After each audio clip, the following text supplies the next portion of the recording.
Dodoma oye! Dodoma safi!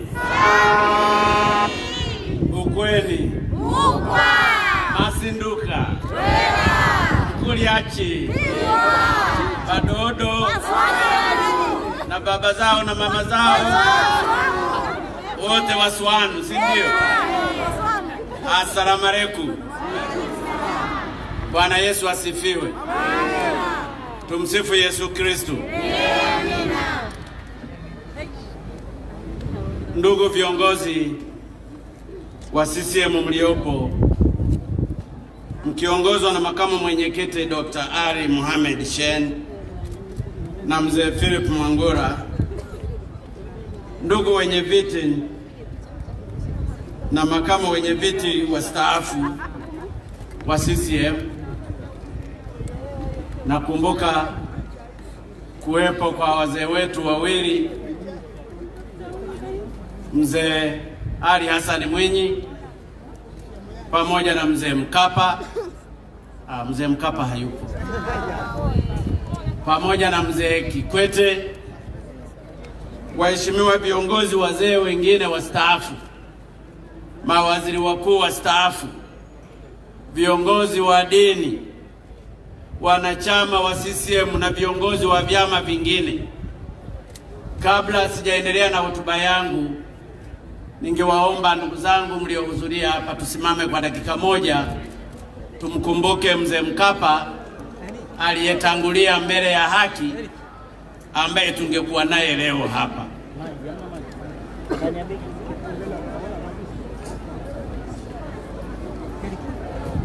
Roho ya marehemu mzee wetu Benjamin William Mkapa ipumzike kwa amani. Asanteni sana. Napenda nitambue pia viongozi wote, nikiwataja itachukua muda mrefu, lakini nataka kusema kwa dhati kwamba ninatambua uwepo wenu. Leo Dodoma imefunika, uwanja umejaa, lakini hata kule nje nako kumejaa. Hii inanipa changamoto kwamba mara tu nitakapochaguliwa kuwa rais, ni lazima sasa nijenge uwanja mkubwa sana kuliko uwanja.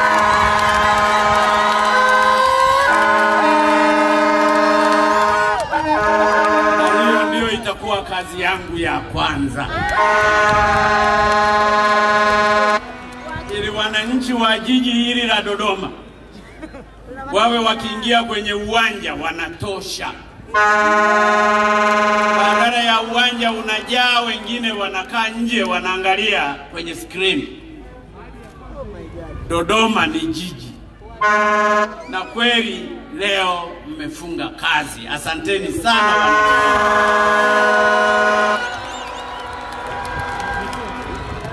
Hii inadhihirisha wazi kwamba hapa ni makao makuu. Napenda niwashukuru sana wananchi wote wa Dodoma na wananchi waliotoka maeneo mbalimbali. Hapa wapo waliotoka Songea, wapo waliotoka Mwanza, wapo waliotoka Kilimanjaro, wapo waliotoka Dar es Salaam, wapo waliotoka Mtwara na Lindi, wapo wametoka maeneo mbalimbali.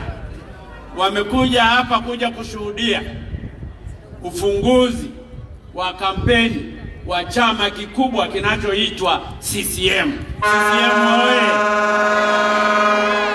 CCM oye! Mapinduzi! Ndugu zangu, nianze kwa kumshukuru Mwenyezi Mungu kwa kutufikisha siku hii muhimu ya leo ya uzinduzi wa kampeni za CCM kwa ajili ya uchaguzi mkuu wa mwaka huu. Nitumie fursa hii ndugu zangu pia hapa mwanzoni kabisa kuwasihi Watanzania wenzangu, tukiongozwa na viongozi wetu wa dini kama walivyotangulia kuomba, tuendelee kumuomba Mwenyezi Mungu azidi kuliongoza na kulisimamia taifa letu ili hatimaye tukamilishe uchaguzi mkuu wa mwaka huu kwa amani na usalama, na huku tukibaki wamoja. Tunamshukuru pia mwanzoni kabisa Mwenyezi Mungu, tulivyomuomba katika kipindi cha nyuma kuhusu tatizo la korona. Mungu alitusikiliza, na ndiyo maana kama tulivyo hapa leo kwenye uwanja huu, simuoni hata mmoja aliyevaa barakoa. Hii ni kwa sababu Mungu ametenda. Hii ni kwa sababu Mungu anatupenda Watanzania. Tulimuomba kwa pamoja madhehebu yote na tukamshukuru kwa pamoja. Kazi ya Mungu haishindwi. Naomba tumshangilie Mungu kwa nguvu zote.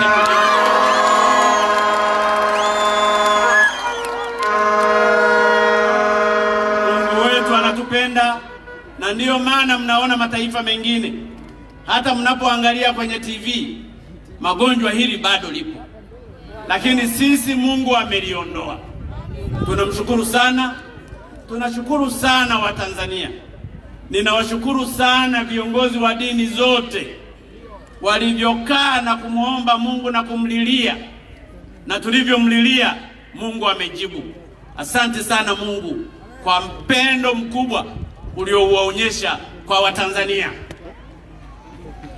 Ndugu zangu, kama mnavyojua, sisi sasa tuko salama. Watoto wetu shule wanaenda na wanasoma na wanarudi salama. Wana michezo wanacheza, wana muziki wanacheza, wasanii wanaendelea, mikutano yote inafanyika, watu kanisani na misikitini wanaenda, sherehe zinafanyika pamoja na kufunga ndoa. Haya ni mapenzi makubwa ya Mwenyezi Mungu aliyoionyesha kwa taifa lake la Tanzania. Ninawashukuru sana Watanzania wenzangu. Napenda pia nitumie fursa hii kumpongeza Katibu Mkuu wa CCM ndugu Bashiru Ali pamoja na viongozi na watendaji wote wa Chama cha Mapinduzi kwa maandalizi mazuri ya shughuli hii. Nawashukuru pia wasanii wetu ambao wametuburudisha hivi punde, na nataka niwaambie tukimaliza hotuba yangu tutakaa hapa ili leo tukeshe hapa tunawaangalia wanamuziki wakisherehekea, kwa sababu leo ni siku ya raha na mimi nitacheza kweli kweli. CCM oye! Watanzania oye! Kwa namna ya pekee na washukuru wana CCM na wapenzi na washabiki wa CCM pamoja na wananchi wote kwa ujumla kwa kujitokeza kwa wingi kwenye uzinduzi huu wa kampeni. Hii inadhihirisha kuwa CCM ni baba lao na ni mama lao.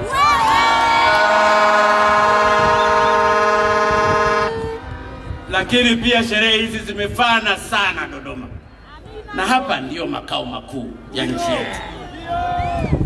Ndugu zangu wa Tanzania, kama itakavyokumbukwa, mwaka 2015 Watanzania walitaka mabadiliko.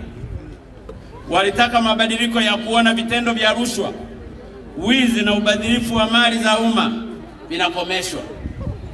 Walitaka mabadiliko ya kutaka wakienda kwenye ofisi za umma wawe wanahudumiwa vizuri. Walitaka mabadiliko ya kutaka kuona rasilimali za nchi zinalindwa na kuwanufaisha wananchi wote. Watanzania walitaka mabadiliko ya kutaka huduma za jamii ikiwemo elimu, afya, maji na umeme zinaboreshwa. Watanzania walitaka mabadiliko ya kutoka miundombinu wezeshi ya uchumi iimarishwe. Watanzania walitaka mabadiliko ya kutaka uchumi wa nchi ukue kwa kasi na matatizo ya umasikini na ukosefu wa ajira vipungue. Watanzania walitaka mabadiliko ya kuona kero zao mbalimbali zinashughulikiwa na mengine mengi. Ndugu wananchi, bila shaka mtakubaliana nami kuwa katika kipindi cha miaka 5 iliyopita serikali ya awamu ya 5 imejitahidi kutimiza ama kukata kiu hiyo ya Watanzania ya kuleta mabadiliko nchini. Najua sitaweza kutaja yote leo, lakini naomba nitaje machache yafuatayo. Kwanza kabisa, tumejitahidi sana kuimarisha nidhamu kwenye utumishi wa umma. Ninyi ndugu zangu wenyewe ni mashahidi. Siku hizi mkienda katika ofisi za serikali mnasikilizwa na watumishi na wanajitahidi kuwahudumia vizuri. Hongereni sana watumishi wa Tanzania. Tumejitahidi pia kupambana na rushwa, wizi na ubadhirifu wa mali za umma. Tumeanzisha mahakama ya uhujumu uchumi, lakini pia tumefungua jumla ya mashauri 2256 ya rushwa, ambapo serikali imeshinda mashauri 1013 kati ya mashauri 1926 yaliyoamuliwa. Na wengi waliofikishwa mahakamani ama kuhukumiwa ni samaki wakubwa na wala sio dagaa. CCM oye! Tanzania oye!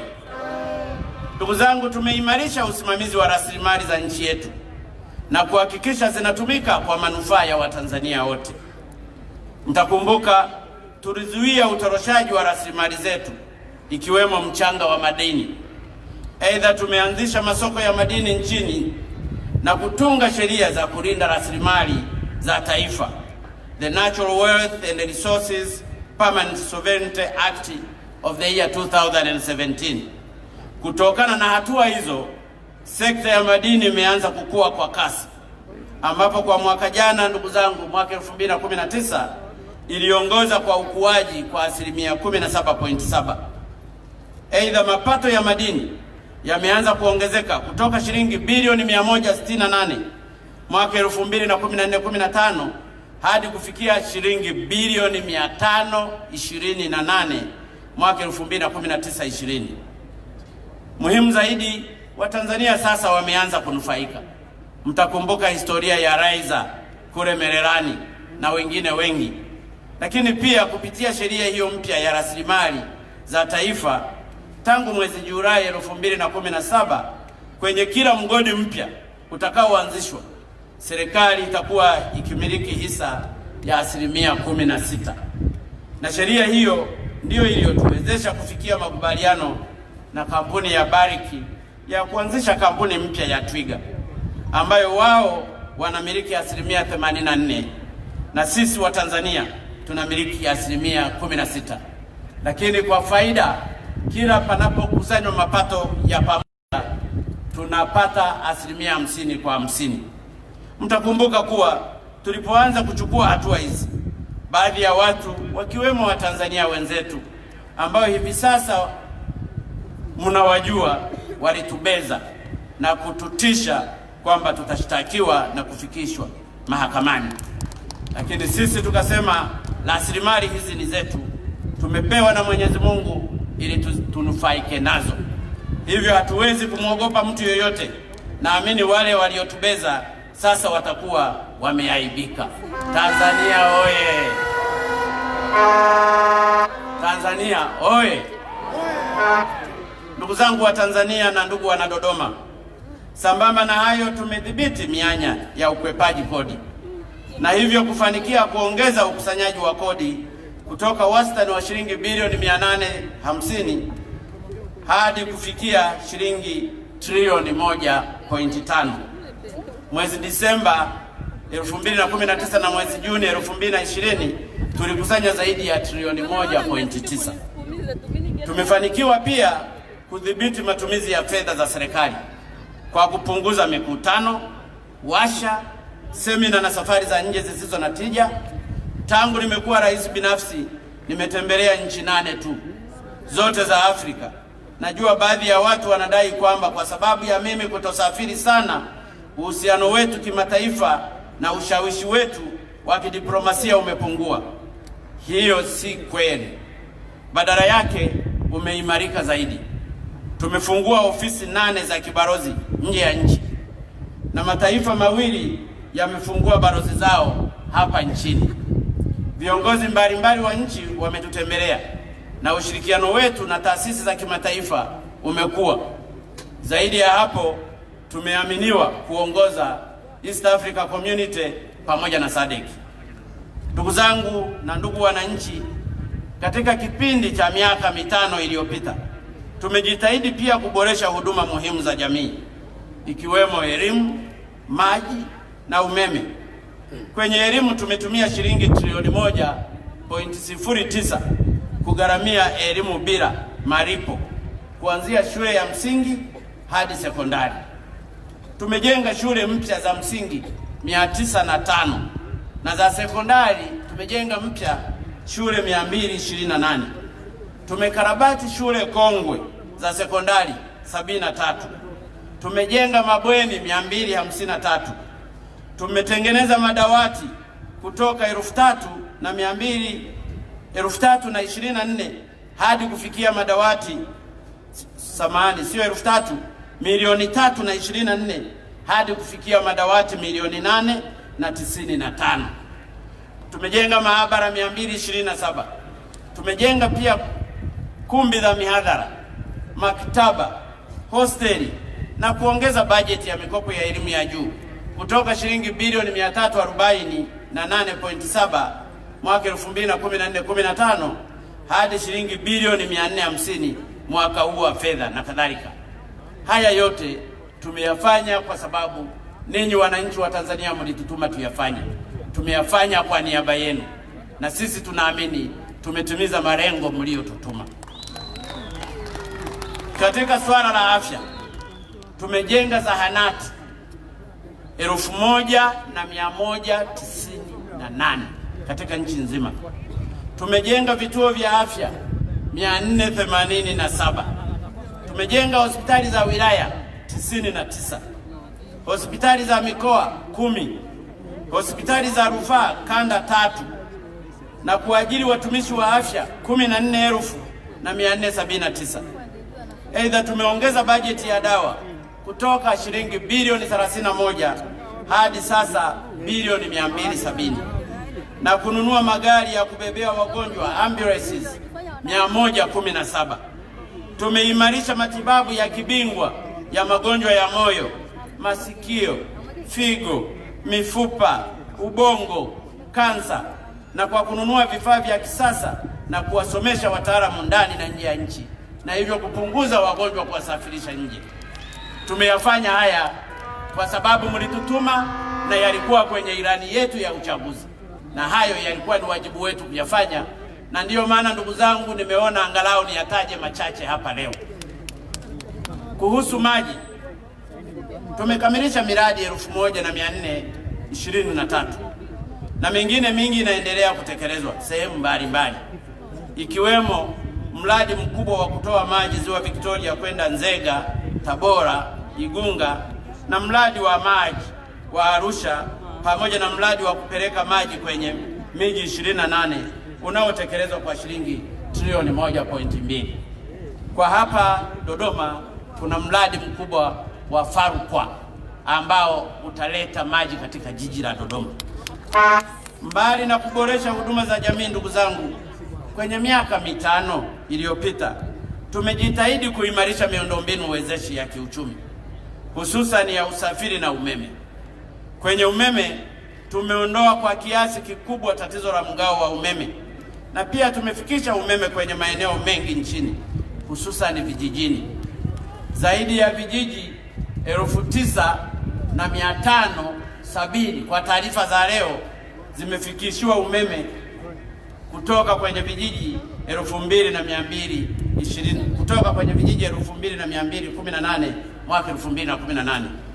Hii imewezekana baada ya kupunguza gharama za kugharamia umeme kutoka shilingi 177,000 hadi kufikia shilingi 27,000 tu. Tumekamilisha pia miradi wa Kinyerezi tu ambao unatuongezea megawatts 240 na tunakaribia kukamilisha upanuzi wa mtambo wa Kinyerezi 1 utakaozalisha megawatts 325 kutoka megawatts 150 za sasa.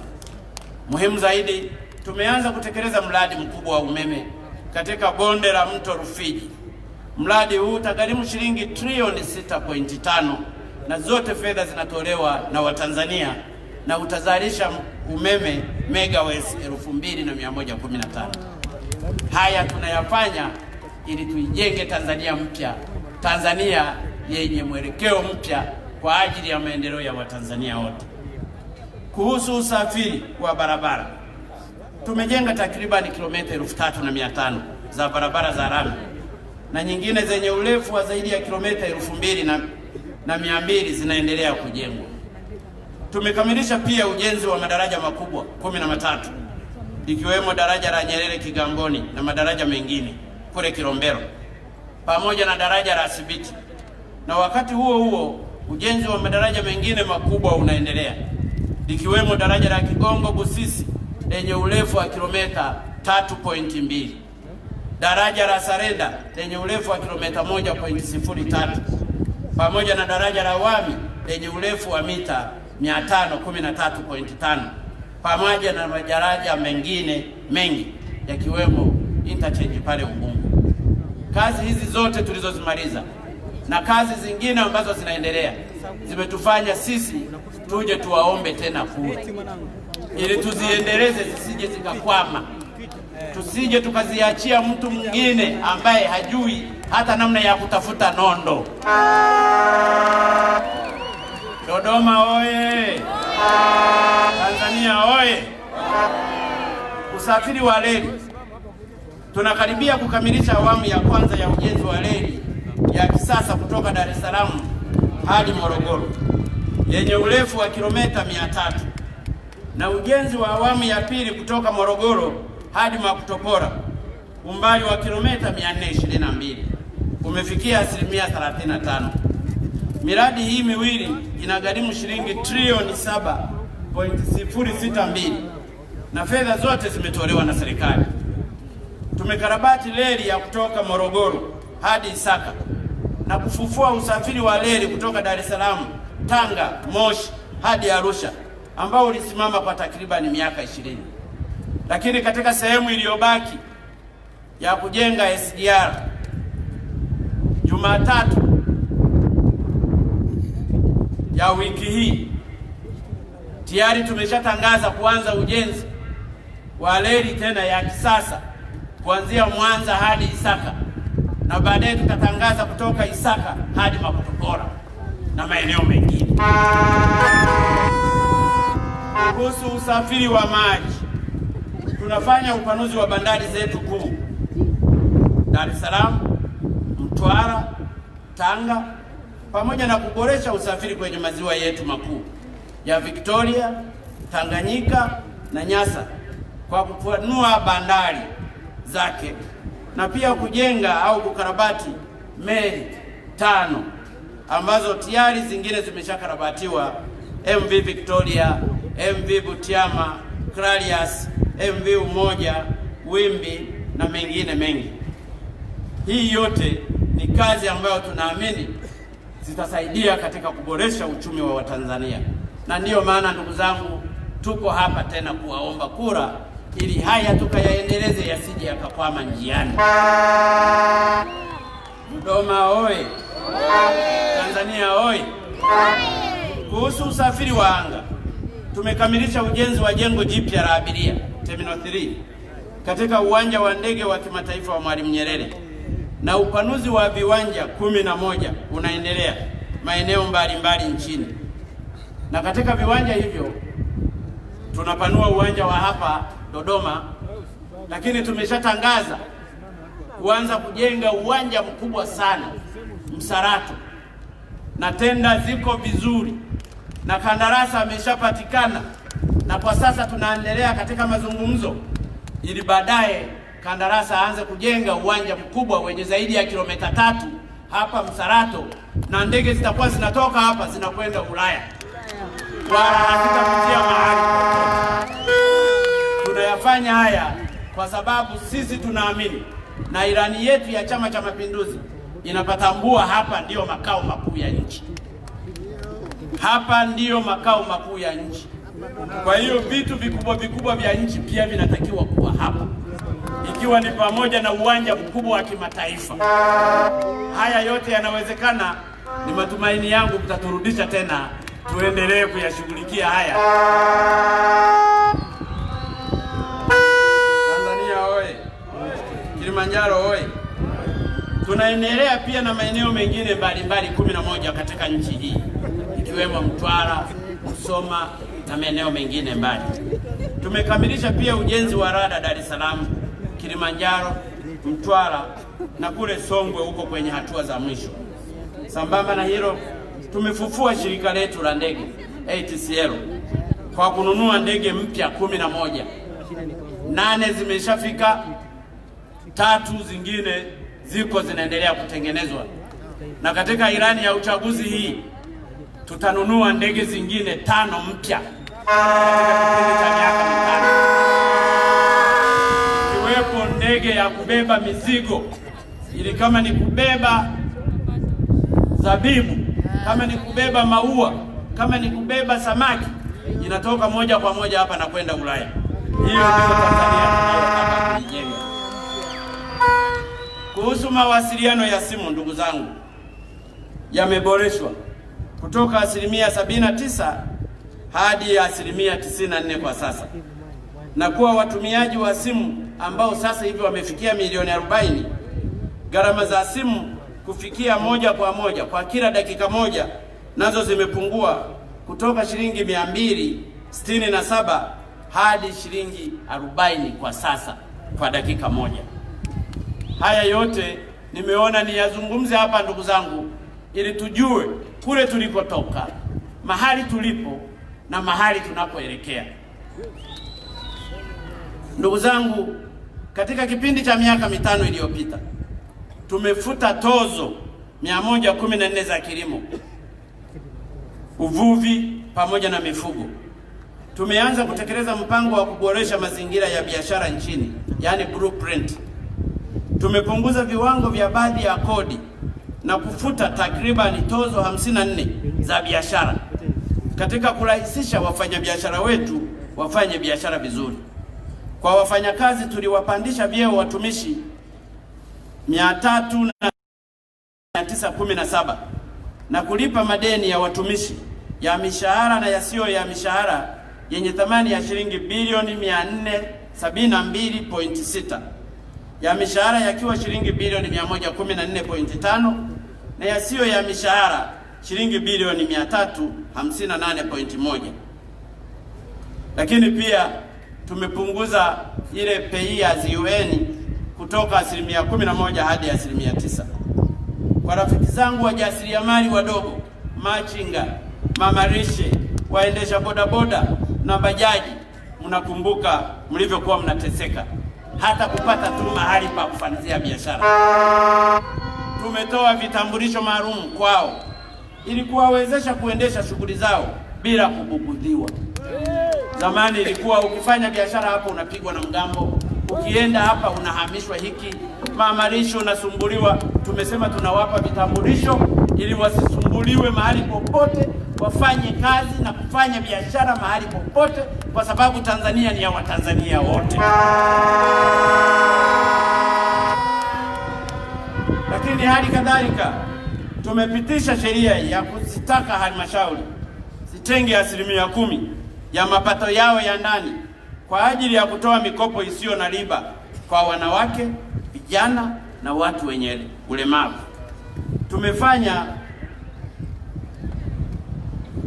Tumefanya yaliyo mazuri kwa wananchi wetu. Ndiyo maana tunaomba tena miaka 5 tuendelee kufanya mazuri kwa wananchi wetu. Kutokana na hatua tulizochukua, mafanikio mengi makubwa yamepatikana. Ukiachilia mbali kuimarika kwa nidhamu serikalini, tumepiga hatua kubwa kwenye mapambano dhidi ya rushwa. Kwa mujibu wa shirika la Transparency International, mwaka 2019 Tanzania ilishika nafasi ya kwanza kati ya nchi 35 zilizofanyiwa utafiti wa rushwa barani Afrika. Aidha, jukwaa la dunia la uchumi World Economic Forum limeitaja Tanzania kushika nafasi ya 28 kati ya nchi 136 duniani kwa kutumia vizuri fedha za umma. Tupeni tena miaka mitano tukafanye makubwa zaidi, ndugu zangu wa Tanzania. Dodoma oye! Tanzania oye! Sambamba na hayo, kutokana na uwekezaji mkubwa tulioufanya katika kuboresha elimu, idadi ya wanafunzi wanaoandikishwa darasa la kwanza imeongezeka kutoka milioni 1 mwaka 2015 hadi kufikia wastani wa wanafunzi milioni 1.6. Wanafunzi wa shule za msingi wameongezeka kutoka 10.2 hadi milioni 12.03, na wa kidato cha kwanza na cha 4 wameongezeka kutoka milioni 1,648,359 hadi kufikia wanafunzi milioni 2,185,037. Zaidi ya hapo, na muhimu zaidi, ni kwamba ufaulu nao umeongezeka. Mathalani, kwenye matokeo ya kidato cha 6 mwaka huu, ufaulu umefikia 96.97, ambapo kati ya shule 10 bora 8 ni za serikali. Mtakumbuka kuwa miaka michache iliyopita shule za serikali zilikuwa hazionekani kwenye 10 bora. Leo zimeanza kuonekana. Tumeweza pia kuongeza idadi ya wanufaika wa mikopo ya elimu ya juu kutoka 98,300 mwaka 2014-15 hadi kufikia 130,883 hivi sasa. Mafanikio haya yote yasije yakavurugwa. Tupeni tena miaka mitano tukaongoze na kuyaendeleza haya. Ndugu zangu wananchi wa Dodoma na wa Tanzania, tumefanikiwa pia kupunguza vifo vya watoto wachanga walio chini ya mwezi mmoja kutoka wastani wa vifo 25 hadi vifo 7 kwa kila vizazi hai 1,000, na idadi ya rufaa za kwenda nje imepungua kwa 95%. Aidha, tumeongeza upatikanaji wa maji safi na salama vijijini kutoka 47% hadi kufikia 70.1 mwaka 2020, na kwa mijini kutoka 74% hadi kufikia 84% mwaka 2020. Kuhusu umeme, idadi ya watumiaji wa umeme, energy access, imeongezeka kutoka 35% hadi sasa 85%. Kwa upande wa uchumi, mafanikio mengi makubwa yamepatikana. Katika kipindi cha miaka mitano, uchumi wetu umeendelea kukua kwa wastani wa 6.9 hadi 7% kwa mwaka, na pato ghafi la taifa limeongezeka kutoka shilingi trilioni 94.349 mwaka 2015 hadi kufikia shilingi trilioni 139.9 kwa mwaka 2019 kwa bei ya miaka husika, yani current prices. Hii sio tu imetufanya tuwe miongoni mwa nchi 10 zenye uchumi mkubwa zaidi barani Afrika, lakini pia tumefanikiwa kutoka kundi la nchi maskini na kuingia kundi la nchi za uchumi wa kati mapema kuliko tulivyokuwa tumepanga kwenye dira ya taifa ya maendeleo. Huu ni ushahidi tosha kuwa tunastahili kupewa miaka mingine mitano kuongoza. Tupeni ndugu zangu, tuendelee katika miaka mingine mitano. Na kama ambavyo nimekuwa nikizungumza, maendeleo hayana chama. Ninajua hapa kuna wana CCM, lakini pia wako ambao si wana CCM. Wote tunahitaji maendeleo kwa ajili ya kulisukuma gurudumu taifa letu. Tumefanikiwa pia kudhibiti mfumuko wa bei kutoka 6.1 hadi kufikia wastani wa 4.4. Tumeongeza akiba ya fedha za kigeni kutoka dola za Marekani bilioni 4.4 wakati tulipokuwa tukiingia madarakani, zilizokuwa zikitosheleza kununua bidhaa na huduma kwa miezi 4 na siku 3, hadi dola za Marekani bilioni 5.168 mwezi Julai 2020, ambazo zinatuwezesha kununua bidhaa na huduma kwa miezi 6. Biashara yetu ya nje imeongezeka kutoka shilingi trilioni 11.5 wakati tukiingia madarakani hadi kufikia trilioni 16.6 kwa mwaka 2018-19. Aidha, jumla ya viwanda vipya 8,477 vimejengwa. Vikubwa viko 201, vya kati 460, vidogo 3,406 na vidogo sana ni 4,410. Hii imeongeza idadi ya viwanda nchini kutoka 52,633 hadi viwanda 61,110 mwaka 2020. Ndugu zangu,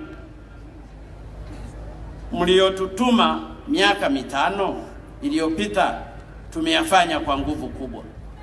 Tupeni tena miaka mitano.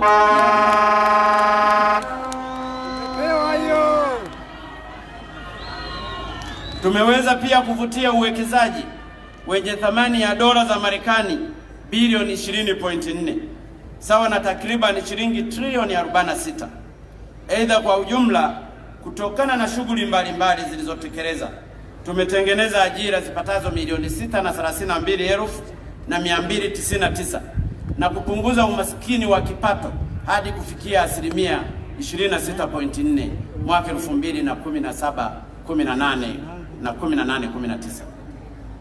Ndugu wananchi, nawashukuru na kuwapongeza Watanzania wote wa dini zote, makabila yote, vyama vyote vya siasa kwa kutuwezesha kupatikana kwa mafanikio haya, hususani kwa kuchapa kazi kwa bidii, kulipa kodi na pia kudumisha amani ya nchi yetu.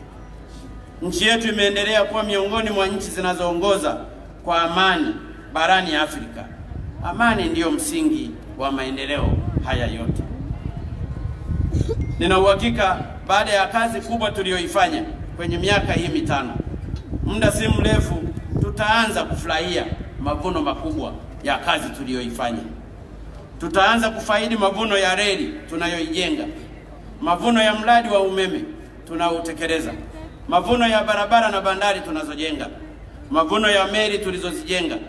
Kwa mfano, kwa taarifa niliyoipata sasa, kwa meli zilizokuwa zinaenda Bukoba, mzigo wa tani moja ulikuwa unabebwa kwa 130,000. Baada ya meli juzi kuanza kwenda Bukoba, mzigo uliokuwa unabebwa kwa 130,000 kwa tani sasa unabebwa kwa shilingi 27,000 kwa tani. Haya ni mavuno ya uwekezaji tuliyoyafanya. Mtaanza pia kuona mavuno kwa ukarabati na ujenzi wa viwanja tunavyovijenga, kwa ndege tunazozinunua, lakini kwa mambo mengine mengi ikiwemo miradi ya maji na elimu. Hivyo basi, na wasihi wa Tanzania tuendelee kuwa wamoja. Mambo mazuri makubwa yanakuja.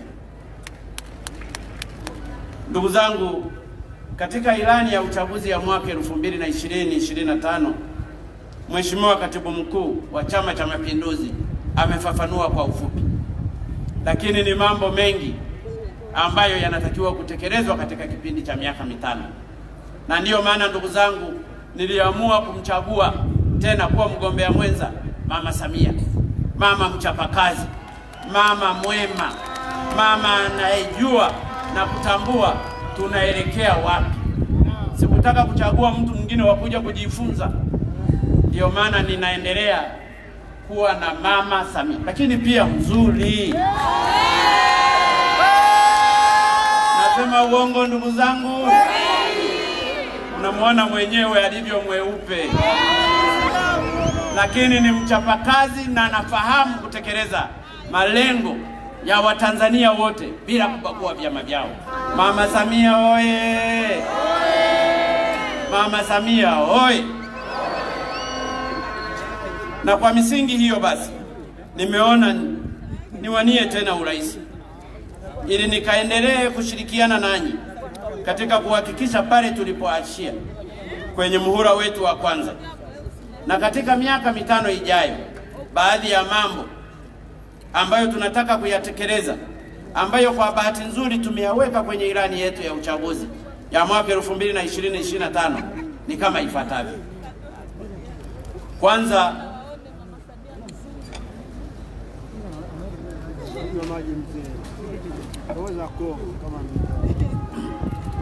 Kwanza katika kipindi cha miaka mitano ijayo tumejipanga kuendelea kusimamia amani, umoja na mshikamano wa nchi yetu. Amani tutailinda kwa nguvu zote.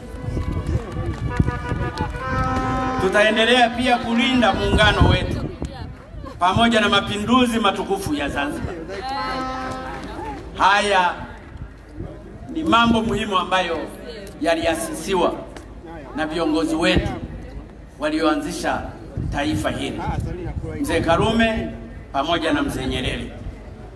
Pili, tutaendeleza jitihada za kukuza uchumi, hususani kwa kuendesha na kuboresha sera zetu za uchumi na sera za fedha jumla, yaani microeconomic and monetary policies.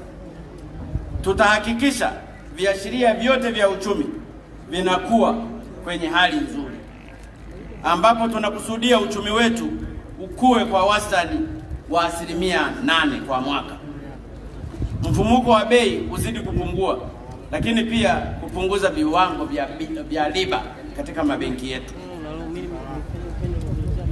Kwenye miaka mitano ijayo pia tunakusudia kuendeleza jitihada za kupambana na matatizo ya umaskini na ukosefu wa ajira, hususan kwa kuweka mkazo mkubwa kwenye sekta zetu kuu za uchumi na uzalishaji zinazoajiri Watanzania wengi, ikiwemo kilimo, uvuvi, ufugaji, viwanda, madini, utalii na bila kusahau sanaa, utamaduni pamoja na michezo.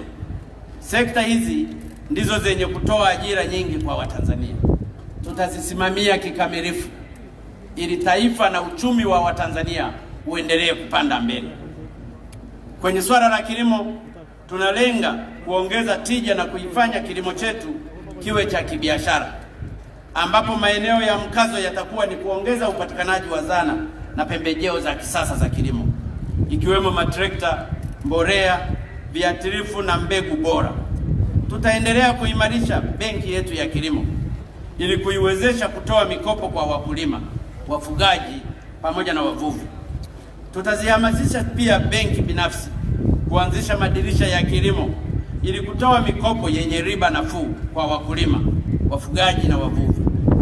Tumepanga pia kuongeza eneo la umwagiliaji kutoka hekta 561 na 383 za sasa hadi kufikia hekta 1,200,000 kwa mwaka 2025 na kuhakikisha kuimarisha huduma za ugani na vyama vya ushirika. Kwa upande wa mifugo, tutaendelea kupima na kumilikisha maeneo ya ufugaji ili kuyaongeza kutoka hekta 2,788,901 ya sasa hadi hekta 6,000,000 mwaka 2025, na hii ni kwa ajili ya wafugaji tu. Tutahamasisha ufugaji wa kisasa. Tutaongeza na kuimarisha ujenzi wa machinjio ya kisasa. Tutaboresha na kuimarisha tiba na afya za mifugo, ikiwemo kuimarisha upatikanaji wa chanjo na madawa. Tutaongeza vituo vya kuzalisha mbegu bora na kuongeza uzalishaji wa chakula cha mifugo. Kwenye sekta ya mifugo pia tutaongeza tija ya mifugo nchini kupitia uhimilishaji na uhawilishaji wa vintete. Kuhusu uvuvi, ndugu zangu, tumepanga kujenga bandari ya uvuvi kwenye ukanda wa Pwani, kununua meli za uvuvi, lakini kuimarisha miundombinu ya uvuvi kwenye bahari na maziwa yetu makuu. Haya tutayaweza. Fedha zipo na uwezo tunao. Tanzania ni tajiri. Lakini pia tutaboresha mazingira ya uwekezaji na uwezeshaji wa wavuvi kuvua katika bahari kuu. Tutaongeza uzalishaji wa vifaranga na kuhamasisha ujenzi wa viwanda vya